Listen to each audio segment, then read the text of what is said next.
Hi all, this is Mr. Yeager for chemistry. It's chemistry. This is chemistry. You don't want physics right now. All right, chemistry. And we are looking at our last topic in thermochemistry, which is Hess's law.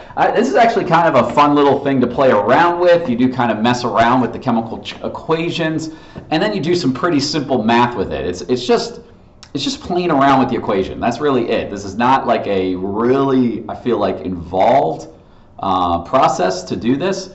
So let's get going to it. Okay. So Hess's law itself, it basically is helping us figure out the enthalpy of a change of a chemical reaction. Okay. And what we're looking at here is what we don't realize is that the chemical reactions we usually are giving you is a combination of chemical reactions that actually occur, and then we have this one result overall because things go away, they're used, they're produced and then immediately used, et cetera, et cetera. So it's kind of a weird idea that one chemical reaction might be multiple reactions occurring because, we are breaking bonds and then reforming them, and that's what we got to play around with.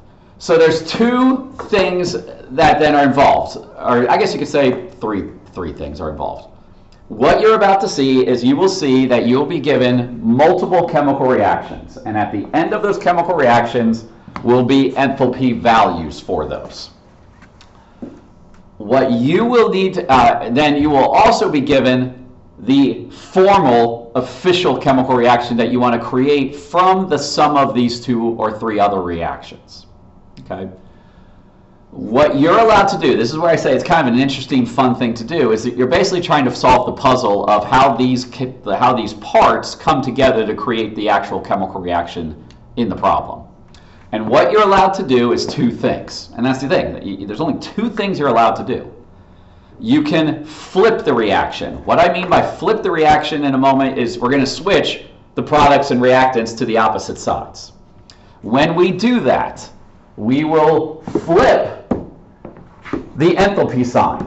Okay?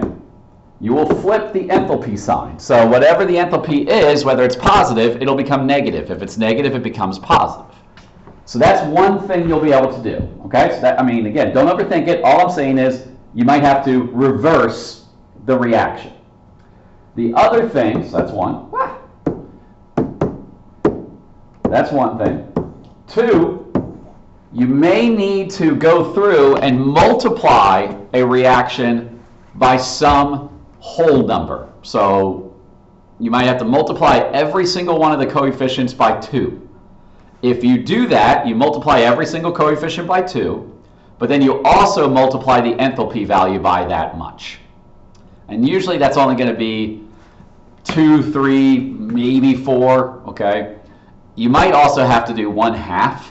I don't think you're going to have to do anything else, any other fractions, but that would be the only fraction you might do, is you might multiply it by 1/2. So, best thing to do is just get into it. Okay? So, up top, this is my formal reaction. I want to create that reaction at the top. Okay? And the way I do this is I kind of focus on the things in that reaction that only appear in one of these two reactions below, and then I know which way the reactions will have to fall. So for example, so these are my two reactions below. You can see I have the enthalpy values over here. Okay. And so what I'm looking for is I'm looking for CH4. The only reaction that has CH4 in it is the first reaction, and it's in the reactant. So I'm not going to flip this. This reaction is going to stay as it is at this moment. Okay? And I can also look at this already and go, there's only one CH4, there's one CH4, so it's not likely I'm even going to have to multiply this reaction. So the first reaction is just going to stay as it is, which means the enthalpy value stays as it is. Okay? I then look at the second reaction. Well, not yet. So then I look at the second chemical. I have Cl2. Well, Cl2, I have multiple Cl2s in the same in both reactions, so I'm going to ignore that one. I'm going to find CH2Cl2 that only appears in the second reaction. And it's already in the product side. It's already 1. So right now, everything looks like I need to just stay how it is. So this is like a good, easy first one. But you get these. You might have to realize everything stays as it is. Okay? So that's what's going to happen. We're not going to change anything. Now what happens with this is then we technically add everything down from both reactions on the reactant side. So I have CH4 plus Cl2 plus CH3Cl2, or sorry, Cl plus Cl2, producing CH3Cl plus HCl plus CH2Cl2 plus HCl. You're not going to need a periodic table with this. This is just given to you on the paper and you're going to solve it with that. So now what happens is two things. If you have the same chemical on the same side, so we have two CLs on the reactant side, we have two HCl's on the product. We add those together. So we're going to now do CH4 plus 2Cl2. All right. On the other side, I have 2 HCl. I'll bring that one down. I'm also going to bring down the CH2Cl2. For any chemical that shows up on both sides of the reaction, we cancel them out. They subtract from each other technically. All right. So we'll get to that if we get to that. The idea would be because I have one CH3Cl, it cancels out one CH3Cl on the other side. If I had two, I might still have something left over because I would only subtract one. But since I have one on both sides, each one subtracts out. So I can see my original reaction is made when I combine the two things. So again, I'm adding all the reactants together, adding all the products together. I add together similar reactants, I add together similar products, and then anything that's the same on both sides cancels out 1 to 1. Okay, 1 to 1. But ultimately, what am I actually trying to solve for? I'm trying to solve for the enthalpy of the reaction. And so in this reaction, because I didn't have to flip or multiply anything, I simply just add those two numbers up. So I add negative 99.6 plus negative 105.8, and my enthalpy is negative 205.4 kilojoules. And that's it. Now again, you will see we can start eliminating some of these steps when you get good at it. You don't need to write everything down. You might want to at the beginning to kind of clearly see what's going on. But you might be able to kind of skip this step if you recognize, oh, 2 CL's good, 2 HCl's good, and then CHCl3 on both sides need to cancel out. And I don't want it in my reaction. That's not in my final reaction, so they have to cancel out. So let's go to the next one. All right, so this is my original reaction. I want N2 plus 2 O2s produces 2 NO2s. All right, so let's do this again. I look for N2. If I have multiples, if N2 shows up in both reactions, I go to the next chemical. It only shows up in reaction 1. It's a reactant. There's only one. I'm not going to do anything with this first reaction. So that's not going to change. This is not going to change. In my second one, I have O2, but O2 shows up in both. I'm going to skip that one for now. I have NO2. I only have NO2 in my second reaction, but it's in the reactant side. So I need to reverse this reaction. I'm going to reverse it to 2NO plus O2 produces 2NO2. I reverse the reaction, so I'm going to cross this one out now. And since I reverse the reaction, I change the positive to a negative. Now I can try to add up my two reactions, and you'll see where the 2O2 comes from. I have N2 plus O2 plus O2, so 2O2. I have 2 NOs on the left, and I have 2 NOs on the right, so they cancel each other out, and look at that. All I'm left with is NO2, 2 NO2. So there's my reaction. So now what do I do with these? I add them up. 180 plus negative 112 is 68 kilojoules. That is my final answer. For this, guys, you just add it up and you solve. There's no sig fig things to mess around with. You just add up the numbers and solve, and you just leave all the digits out of your calculator in it. Okay, no sig figs, don't round, just add and put it down. All right, next one. Okay, this one, I got 2 N, okay. So I look at This one they kind of reversed it on us. So here's my final reaction. I want this. And they put the two reactions up top here. Okay. So first thing I notice, I have two NOs on the reactant side. I have no NOs in the second reaction, but it's on the product side. So this reaction is going to be reversed. So it's going to become N2 plus O2 produces 2NO, which means the negative sign becomes a positive sign. Okay? All right. Then I look for N2. Oh, sorry. I guess I'll just go to the next thing. Sorry. I should have started over. I apologize there. I kind of jumped the gun there. So 2NOCl, that's in the second reaction. That one has to be reversed. So I'm reversing that one now. 2NOCl produces N2 plus O2 plus Cl2. All right, so that one I got to reverse the sign. So that becomes negative. All right. I don't think I need to multiply anything because I have two NOCLs, I have two NOs. Let's just see how everything falls into place.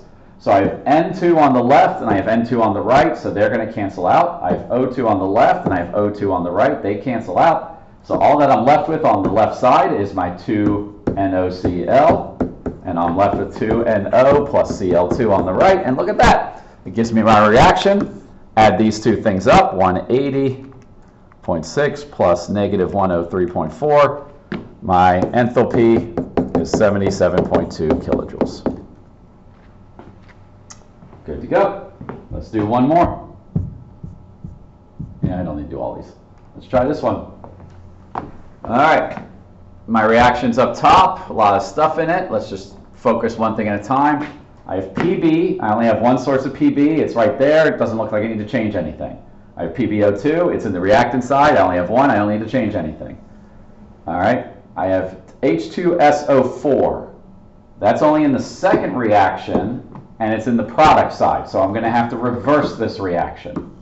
So H2SO4 produces SO3 plus H2O. So I'm reversing the second reaction, so that becomes positive. There's also a 2 in front of H2SO4. So I need to multiply this whole equation by 2. So it now becomes 2HSO4, 2SO3, 2H2O. That is multiplied across. Since I multiplied that whole equation by 2, I need to multiply the enthalpy by 2. All right, let's move on. 2PbSO4, that's in products, that's in products. That looks good. And look at that, 2 H2Os, I have 2 H2Os. This is all going to work out. If I put all this stuff basically together, basically I have Pb plus PbO2. I have 2 SO3s in the reactants and 2 on the products, so they cancel out. I have the 2 H2SO4 producing 2 PbSO4 plus 2 H2O, which is what my reaction is. I then go ahead and add these up. Make sure you multiply the second one. So negative 775 plus 113 times 2. I get negative 549 kilojoules. All right. That's basically it. We'll do one more. Let's do one more. Why not? One more. So you got to kind of see there with the flipping and multiplying. So this is definitely going to be our last one. Let's see if this one's a little tougher at all. Okay, this one definitely has its own unique steps in it. Okay, well, same steps as we always do, but something different than what we've done. So I have CO in my reaction. The only place where I have CO is in equation 1. I have CO, but it's in the product, so I need to reverse this. So this becomes 2CO produces 2C plus O2. So that's reversed, so that negative sign becomes a positive. It says I only want 1 CO, and I have 2. So actually, this is unique. I have to actually multiply this all by 1/2. So 1/2 times 2 is 1. 1/2 times 2 is 1. And 1/2 times 1 is 1/2. This is okay to leave. This is something that can be a little bit strange where you've never seen us put fractions as coefficients. This is the only time we're actually going to do it. You know, you'll sit there going, oh my gosh, really? All right, we need to make sure we're going to multiply this enthalpy by 1/2 as well. All right, second equation. Oh, so well, we didn't get there. H2. H2, I have that in my second equation, but I have 4 of them. So I don't need to flip this, but I'm going to have to multiply this also by 1/2. So that gets rid of the 2. That makes O2 1/2. That makes 4, 2. And 1/2 times 2 would make that 1. And this is all going to work out beautifully. Oh, what do? We need to multiply the enthalpy by 1/2. We didn't flip it, so it stays the same sign, but we're going to multiply it by 1/2. And then everything's going to fall into place very, very nicely for us. Yeah, everything's going to fall in place. Sorry, I'm going to cross this one out because that's confusing. I'm not looking at that one anymore. I'm looking at this one down here. So I can see I have CO plus. I have C on the reactant side and C on the product side, so that goes away. I have 1/2 O on the reactant side, 1/2 O on the product side, so that goes away. I do still have my 2H2 on the reactant side, producing. I have nothing on the product side from the first reaction, but I have CH3OH, and that's my reaction. So now I have to just add up my enthalpies. I do have to multiply each by 1/2, so 221 times 1/2 plus negative 402.4 times 1/2. And I get enthalpy equals negative 90.7 kilojoules. And that's it. Hopefully you get the idea. It's interesting. It's, again, I think a fun little kind of puzzle to figure out. It's not meant to be anything more than, again, this idea that we can flip the reactions or multiply them by some coefficient. I'm glad we did one where you can see we multiplied by 1/2. That's fine. And then you do that to the enthalpies and add them up and you're done. Okay? So that's pretty much it. Hopefully it goes well.